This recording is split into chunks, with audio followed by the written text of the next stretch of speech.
ka na. As usual po, kamusta po si tatay on your last visit on this trip, no? Opo, okay naman siya. Okay naman si... Ayos lang.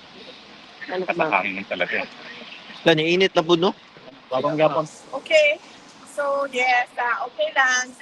Si former President Duterte, sabi niya, tinanong ko siya kanina, no, kung ano yung mensahe niya para sa mga kababayan natin na nag-aantay sa labas, nag-aantay ng balita, ah, patungkol sa kanya. At nandito dahil nagpapakita sila ng suporta para sa kanya. Sabi niya, okay lang ako, huwag kayong mag-alala. Yun ang kanyang message. Well, how do you feel po this being your last trip on this visit, and when do you think you can be back? Well, may schedule na ako. Hindi ko pa lang siya ma-announce. May pinag-usapan na kami na schedule sa mga susunod na mga weeks. Hindi ko pa lang siya ma-announce dahil wala pa akong ticket. So, nothing definitive until meron ng plane ticket. Pero meron ng travel schedule para sa pagbisita. Wala ba ho siyang bili naman sa inyo? Sa akin, wala naman siyang yun na, yung bili niya is yung kanyang yung wag na daw siya bisitahin, wag na daw siya balikan dahil nakakaabala daw. At sagot ko naman sa kanya, sabi ko, hindi pwede yon dahil ang daming nag-aantay doon sa labas na gustong bumisita sa'yo. Ay hindi sila makapasok. Kaya kami yung pumapasok para mapaabot namin sa iyo kung ano sinasabi nila at mapaabot mo naman sa amin kung ano yung gusto mong sabihin para sa kanila.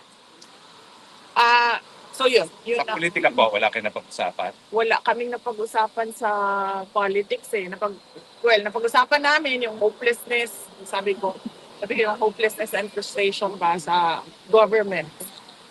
Yun ang napag-usapan namin na doon. Pero sa politika, wala kaming napag-usapan kanina na politika. Okay, questions? Ma'am, salamat po sa update kay dating Pangulong Rodrigo Duterte. At sa po sa mga tanong namin ngayon, ma'am, pabor po ba kayo sa panukala ni Senator Robin Padilla na ibaba ang minimum age of criminal liability? Mga batang edad 10 to 17 na masasangkot sa karumal-dumal na krimen tulad ng murder, rape at drug-related cases. Hindi na muna ako mag-comment dahil hindi pa naman siya pinag-uusapan doon sa loob ng Senado.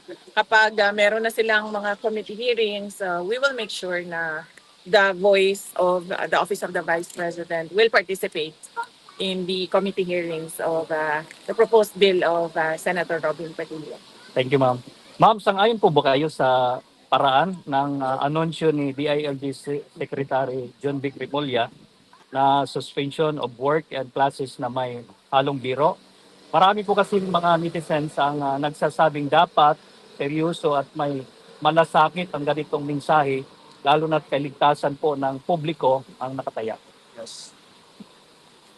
Ano ang biro? Sinasabi niya mga abangers, ganito, in the manner that it was actually put out for the public to actually read, ma'am. Sinasabi niya mga abangers, ito pong update, mga abangers, ganito ganyan. So, Sandali Hindi ko rin na-gets. Hindi ko wala kasi ako ang hindi ko alam, hindi ko nakita, hindi ko nabasa, so mahirap mag-comment. Pero na-verify na ba na hindi siya parody account or fake news? yung official talaga na Facebook page ng DILG, ma'am, sinasabi niya, for example, there's a class suspension sa different cities. In the manner na sinusulat niya, mga abangers, class suspension. Sandali. Official DILG. DILG account. And na-verify na ninyo. May blue checks. Sige, so official DILG account, na-verify ninyo and nagbibiro. Yes. On the manner na Hindi naman na-hack. Well, we don't know that. Di ba? Kasi consistent yung Sabi ng mga netizens na dapat daw seryoso ang malasakit sa ganitong mga mensahe, lalo na't kaligtasan ng publiko ang nakataya. Well, unang-una, gusto ko lang malaman kung official Yes, ma'am. DILG account. At pangalawa, hindi siya na-hack. Okay, and hindi din siya fake news. Confirmed yan lahat, ha? Oh. Tulad lang din yan noong sa Office of the Vice President. Merong Vice President at merong Office of the Vice President. Iba yung institusyon, iba yung tao. Yes. Okay? Kaya kami merong spokesperson for the Office of the Vice President kasi yung institusyon, meron silang mga ginagawa na trabaho, may projects, may serbisyo, at merong bosses yung Office of the Vice President. So, kapag nandun ka, makikita po, very professional yan sila. Pero pagdating naman sa Vice President, ako, yung tao, iba din yung boses ko. So, kung galing yan sa DILG official account, na sinasabi ninyo, confirmed naman na DILG official accounts, they have to be professional. Hindi ko sinasabing hindi pwede maging professional ang pero the person can express, has the freedom of expression, and institution does not have the freedom of expression. Kasi ma'am, yung mga kababayan natin, they are a little bit surprised yung manner ng ng approach sa pag-disseminate ng information kasi parang ginagawang joke or in a joking way. So, thank you for your comment, Ricky. Oh. Thank you, ma'am. Last na lang po. Ma'am, ano po ang... Ay, sorry. Question lang po, kasi kahapon, nababantay balita ko po sa inyo yung pagkinain ng Pasig Arts sa motion of Pastor of Bolong Dulo na ibalita niyo po PRD at ano po ang Hindi, sorry. Hindi namin napag-usapan yung balita na yan na hindi ko napaabot sa kanya yan ngayon. Thank you, ma'am. Ma'am, ano po yung ang reaction niyo sa inilabas ng safety alert ng Ministry of Education ng China kaugnay sa pag-aaral ng kanilang mga estudyante sa Pilipinas kung saan binanggit ang umano'y tumataas na banta sa seguridad at insidente ng harassment sa mga Chinese national? Oh, well, karapat-dapat lang mag-issue sila no, dahil may obligasyon yung state to protect its citizens wherever they may be found, sa labas man ng China o sa loob ng China. So, kung merong mga ganun na pangyayari na nadidelikado yung buhay nila or merong harassment, merong threats na nangyayari, ay dapat bigyan nila ng sapat na warning yung kanilang mga citizens para sila naman ay makapaghanda or meron silang magagawa para sa proteksyon ng sarili nila. Thank you, ma'am. Vivi, do you have a comment? Kasi sinabi ng Senate mismo, ni Senator Gatchalian, I think, he said that the Senate will convene as a high impeachment court on the 4th of August to hear out the impeachment complaint against. Do you have a comment with respect to this? Kasi this is exactly 1 week after the SONA ng Pangulong Bongbong Marcos.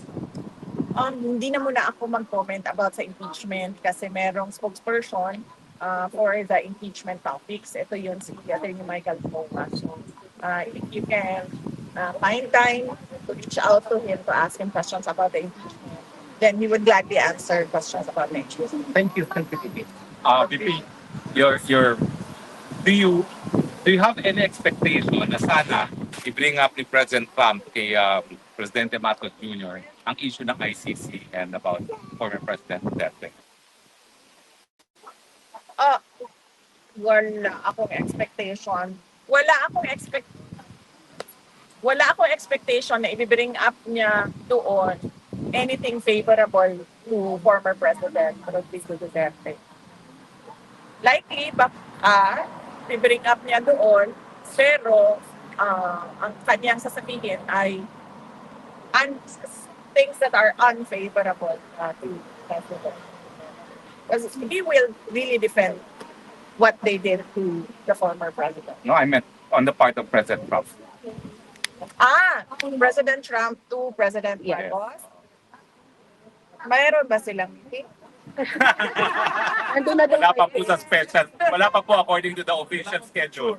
Wala pa po according to the official schedule for the day. Madam. So, Comment ulit. Yes, Any questions? Pipi? Madam, congratulations po sa disaster response ng OVP. Napakaganda, positive po yung mga comments ng netizen patungkol po sa inyong disaster response. Paano niyo po ba tutulungan yung of the Vice President ang dating dito samantalang matagal na po kayo nandito, ma'am? paano nauutosan yung mga tao doon? Operation. Paano niyo po sila na Nabibigyan ng commands? Okay. Well, unang-una kasi, ang Disaster Operations Center, nung tayo ay pumasok sa Office of the Vice President, in-institutionalize na natin siya. Kasi nakita namin, isa ito sa mga pinakamaraming requests na dinadala ng mga taong bayan na sa Office of the Vice President. Yung tulong kapag merong kalamidad.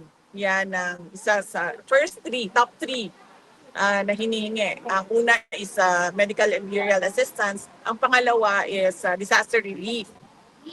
Yan yung pangalawa na hinihingi ng taong bayan. So, ang ginawa namin, in-institutionalize namin. Ibig sabihin, gumawa kami ng isang center at isang team ng mga tao na yun lang yung gagawin nila. Itong mga tao na ito ay araw-araw nag-monitor kung saan merong emergency, saan merong disaster sa buong Pilipinas. Pagkatapos itong mga tao na ito, pag nakita nila sa mga reports na merong kailangan bigyan ng tulong or merong nag-request ng relief kahit saan man, binabato nila sa satellite offices natin. Naka-preposition lahat doon ang tulong sa satellite offices, and then yung satellite offices, meron silang assigned din ng mga tao for disaster response. Tapos sila na yung pupunta kung saan man kailangan pumunta yung tulong at opisina. So meron silang standard operating procedures na ginawa namin para susundan nila yon.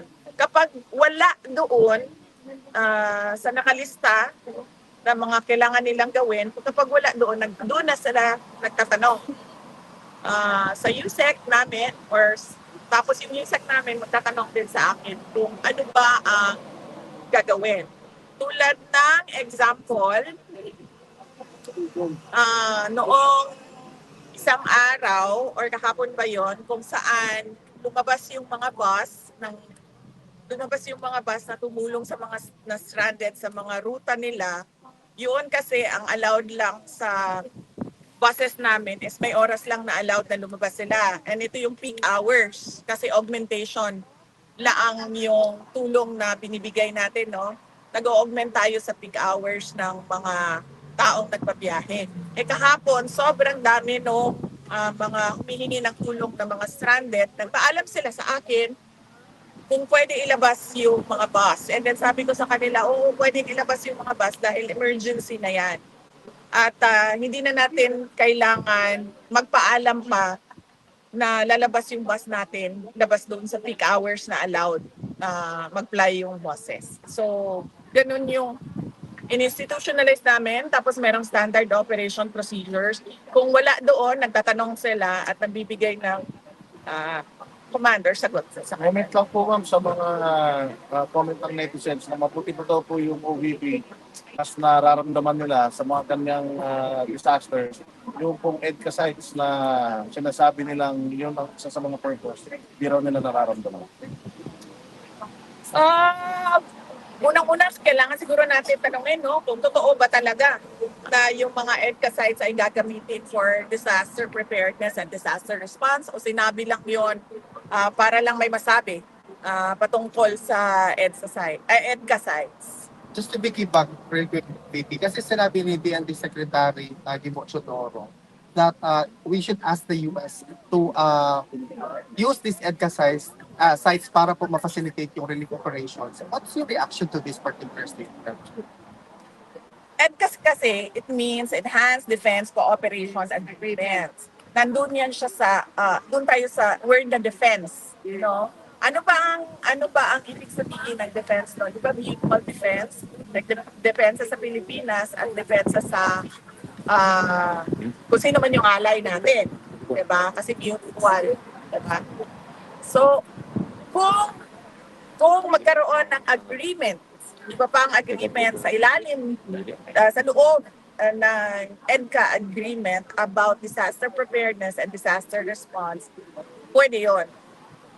Kasi defense is not just yung defense na kapag merong invasion or merong war, pwede ding relief operations in times of emergency.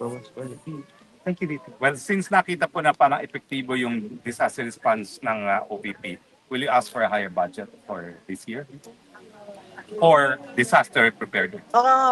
Kasi sabi ko sa mga kasamahan namin sa Office of the Vice President, kung ano yung binigay sa atin last year, dagdagan nyo lang ng sa inflation o pagmahal ng procurement at goods and services, yun lang ang idagdag ninyo.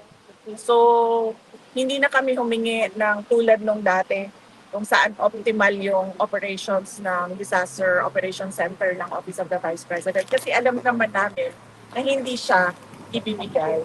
So parang ayaw ko na pupunta yung mga officials ng Office of the Vice President, punta sila sa House of Representatives, tapos sasabihin sa kanila na hindi namin yan ibibigay sa'yo. Ayaw kong napapahiya yung mga kasama ko. Ayaw kong napapahiya yung institution. Now, VP has an appointment at 4:10, no? So, unless last question, tapos yung mga first-timers, pagbigyan natin sa pictures. Pwede pa ba? Yes. Miski konting panahon lang. Opo. Mensahe po sa mga patuloy po na mga supporters ni Tatay Digong na nagtipon-tipon buong mundo, bring him home. Tapos sa mga kababayan natin Pilipino na sa lanta po ng bahangay. Yes, unahin ko na muna yung sa mga kababayan natin. Sa mga kababayan namin, ang Office of the Vice President, ay magkaya ng Disaster Operations Center ay gagawin namin para sa disaster response. Dalawa po yung nandyan sa loob ng center namin. Una-una is yung mga kalusugan trucks namin, nagdadala sila ng hot meals sa mga responders. Pangalawa, meron kami relief. No? Relief, food and non-food. Yung relief na pwedeng maibigay ng Office of the Vice President. Kailangan natin laging handa tayo sa mga ganito dahil alam natin na taon-taon pabalik-balik yung bagyo. Hindi naman titigil ang pagdating ng bagyo sa aming bansa. At dala ng bagyo lagi ay unang-una pagbaha at mga landslides. So yung mga tao na alam nila na flood-prone area sila or danger zone area sila sa landslide, ay dapat maganda sila pagdating ng bagyo or tagpunan. At ano yung isa, sir? Yung patuloy na pagtitipon ng mga supporters ni Tatay. Okay. Sa aming mga kababayan sa buong mundo at sa Pilipinas na patuloy ang pananawagan na iuwi at ipalaya na si dating Pangulong Rodrigo Duterte ay nagpapasalamat kami. Alam ni dating Pangulong Rodrigo Duterte na meron tayong mga ginagawang rallies, pagtitipon at pananawagan. At nasabi nga niya sa akin kahapon na sana ay bigyan siya ng pagkakataon ng Diyos na personal ang kanyang pagpapasalamat sa inyong lahat sa inyong pagpapakita ng suporta at pagmamahal